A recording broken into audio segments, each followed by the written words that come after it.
শ্রাবণের বৃষ্টি স্নাত হাসনাহানা সুরভিত শুভেচ্ছা জানাচ্ছি।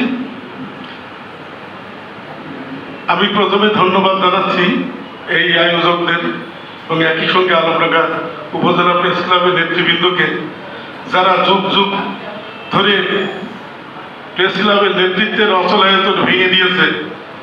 আলমডাঙ্গায় প্রথম নির্বাচনের মাধ্যমে নেতৃত্ব নির্ধারণের পথ উন্মুক্ত করেছে।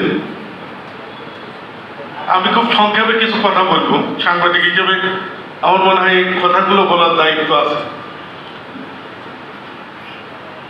প্রকৃত সাংবাদিকের কোনো বন্ধু থাকে না, তার বন্ধু সত্য ন্যায়ের জ্যোতি। কলমবুসি সাংবাদিকতা,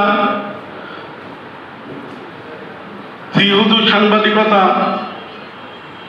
বা দলদাসে সাংবাদিকতা প্রকৃত সাংবাদিকতার পথকে কণ্টকাকীর্ণ করে তোলে।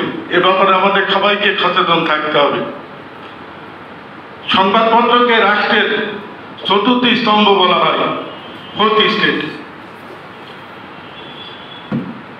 এই স্তম্ভ যদি ভেঙে পড়ে তাহলে আমাদের স্বাধীনতা, সার্বভৌমত্ব, আমাদের গণতন্ত্র হুমকির সম্মুখীন হবে। তাই এই স্তম্ভকে সমুন্নত রাখতে আমাদের আরো বেশি দায়িত্বশীল এবং সাহসী ভূমিকা পালন করতে হবে। বার্ট্রান্ড রাসেল বলেছেন, শুধুমাত্র একজন সাহসী পুরুষই পারে একটা সুন্দর সমাজ গঠন করতে। অতএব সাংবাদিকদের সাহসিকতার পথ পরিহার করা বিপজ্জনক হবে, রাষ্ট্রের জন্য বিপজ্জনক হবে।